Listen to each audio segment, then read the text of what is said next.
Okay, I think here I go again. This is Larry Rippey's retirement party slash kind of retrospective art show. I finished up video in the West Room. This is the Valley Room. So anyway, I retired from here as the visual arts coordinator and a few other tasks, and after many, many years. And so we decided to have an art show for me. And this room is mostly more what I would call recent stuff, mostly block prints, linoleum block prints for the most part, printmaking. The previous room, the other room I should say, is old pen and ink, comic book and comic strip and magazine work. This is actually probably originally from one of our New Year's cards, our seasonal cards. That's Larry and Molly. Still feeling about like that, I have to say. But anyway, the rest will be more like printmaking, and we're going to move right first into a thematic blues portrait series I did of blues musicians I've seen that I was kind of a fan of. This is Pine Top Perkins. I've always been very proud of this particular print because I got a lot of detail and stuff that on a fine level, just kind of a technical level, I thought, in terms of carving a block. And most of these, again, are people I experienced, so they're not always like the superstars of the blues, but cool people. And a lot of times I used a lot of photography and stuff I did myself for the basis for this. And this is Louis Bluey Armstrong, violinist, mandolin player, goes all the way back to the Tennessee Chocolate Drops they recorded with in 1930 and was still kicking around well into his 90s, performing very actively. And since we're doing all this, let's see, Harmonica Slim, otherwise known as Richard or Riley Riggins, kind of out of Fresno, out of the Bay Area, worked with K.C. Douglas, recorded quite a bit. And then we have Snooky Pryor, who was a pretty famous Chicago guy. He had his day, a couple of kind of hit records, and a unique harmonica player. The legendary Jimmy Witherspoon. I saw a latter part of his life, but he was still hanging in. Johnny Clyde Copeland. Now here's someone I actually haven't seen, Richard Berry. He wrote Louie Louie and did some other stuff, but that was, I think, about the time that he died that I decided to honor him. Jimmy Rogers, kind of Muddy Waters' right-hand man. And down here, one I like that one, Yank Rachel, who played mandolin and did a kind of country-style blues.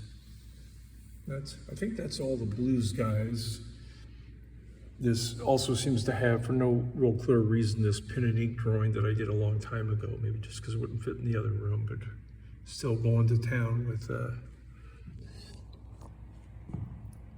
and now we're back to some real block prints. This one is usually referred to as carbon footprint, kind of goofy, and economic stimulus.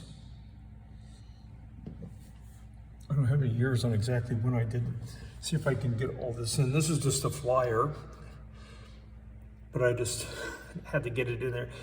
Molly and I, on one of our birthdays are one day apart, and so we always wind up celebrating on some other day altogether, not related to our birthdays. But anyway, I've always liked this particular, especially for the little gags that I came up with.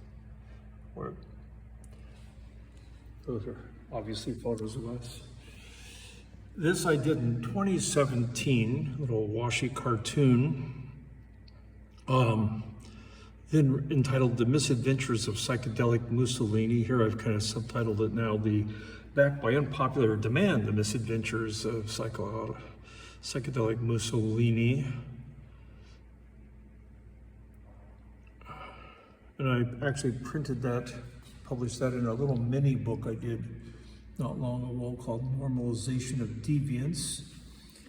And I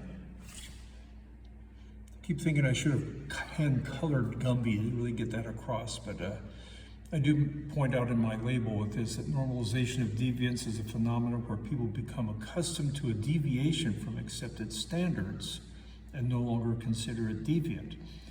That's a term that I have found very relevant in a lot of ways. I originally read about that use of that term in some accounts I was reading having to do with the Space Shuttle Challenger catastrophe, but it happens in many aspects of our life.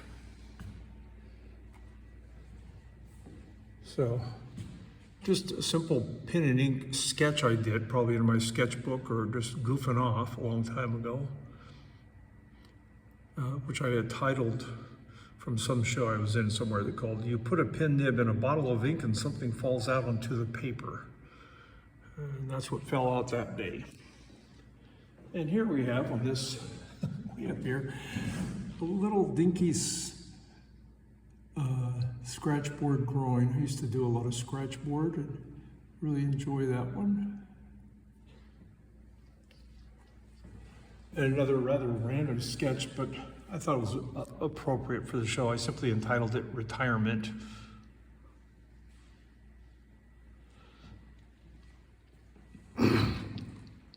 And another weird little sketch that this was actually probably one of our New Year's cards again, Molly and Larry. I don't know what year. It probably actually tells on there somewhere. Not going to get into that. Going off into the corner. I have to back up. This is a pandemic era drawing. I did this I called it Just Zoomin'.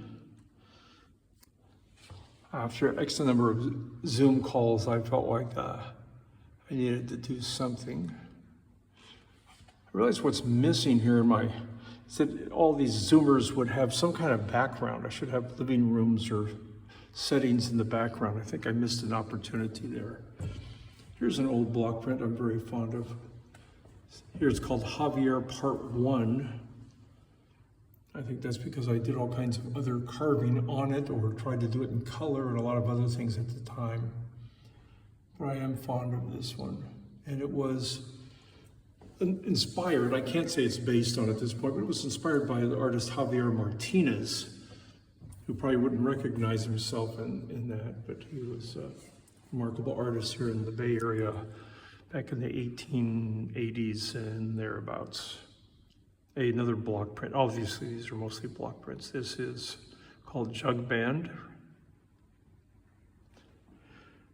I actually did all these characters I actually drew as individual sketches, and then I kind of put them all together so I could apply it to a block to cut. Kind of pasted the photocopies of the three sketches together and turned them into one jug band. Here's that theme again, everybody's favorite theme in this case, called Can You Hear Me Now? As I say here, with extreme apologies to Eddie Monk. This kind of belongs with the blues. It's parts that I was doing that I called blues proverbs. You're so beautiful, you gotta die someday.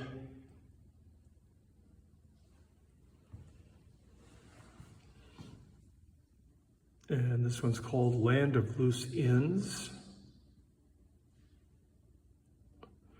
How I've often felt. Another fave of mine, Banjo at Armageddon. This is a block print, but I then added a light gray wash to it.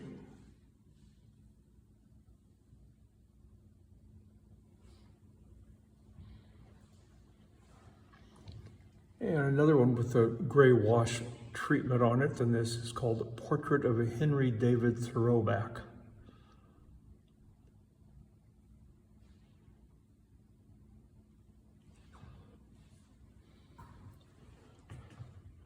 And I've kind of ambivalent about this one, but I'm starting to like it. I did this a long time ago. It's called Radio Poland, or sometimes I call it RUR, Rippy's Universal Robots.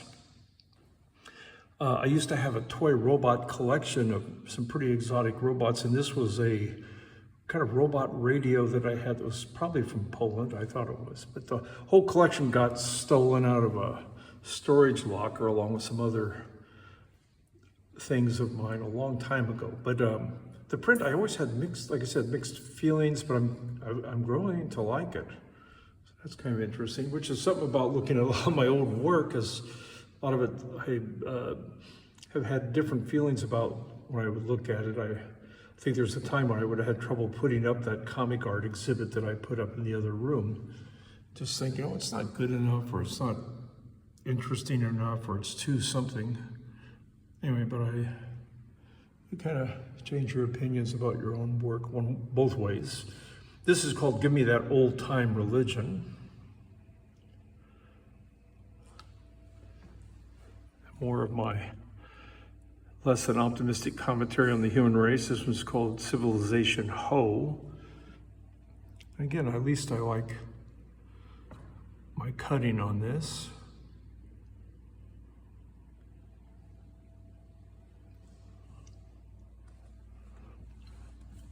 And this one seems to find some favor. This is called Feeling a Little Anxious.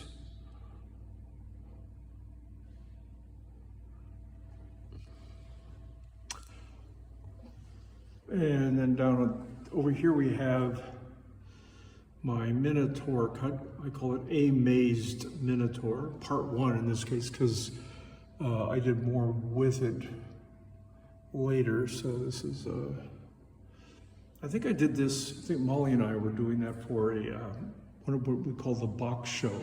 I think that's where I started with this sketch. We were doing and here's a box with a Minotaur involved in it, and this is the other version, part 2, or maybe this is part 1 too, I don't know. This is a 2-color block though, as you can see. Oh, I'm not done yet. Okay, here we go with an oldie, but maybe a goodie. I call this Extreme Still Life. Another one of my blocks that I'm proud of the cutting on. And then down here is the actual pencil sketch I did originally that led to all of that. This was, I was taking a course in biological illustration at the Academy of Sciences. And I was given this mole by one of the students whose wife told them it couldn't stay in the refrigerator anymore. So it went to my freezer, and I would draw it. Academy of Sciences, we would draw lots of frozen animals. In general, they had a pretty significant collection. Anyway, so years later, I made I don't know if it was years later, sometime later, I made this block print. And again, you can see all the nutty work that went into it, but it came out, I think, effectively.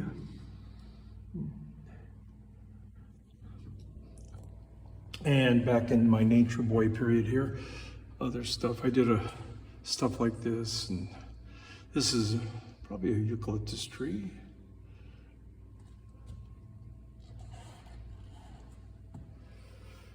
This is something, again, not really one of my favorite blocks. I did, I call it Larry's Dream. I had a dream something to this, akin to this. I cut the block, which I wasn't, like I said, exactly crazy about by the time I got done with it, but an artist named Mont, who's a very talented guy, saw it, and he decided to make a wooden bobblehead of it. So this is Mott's, M-O-T's. See, there's the bobblehead. And that's, I like that a lot. Okay, some old etchings from, did etchings at one time, and there's one called Drinking Buddies. And this one, I don't think it ever had a title until I put it up, and so I titled it Conflict Resolution. And I think, let's see here. I think we're done in the Valley Room with my show. There's all those way over there. A few of those there. And then we come back around here. So that is about it.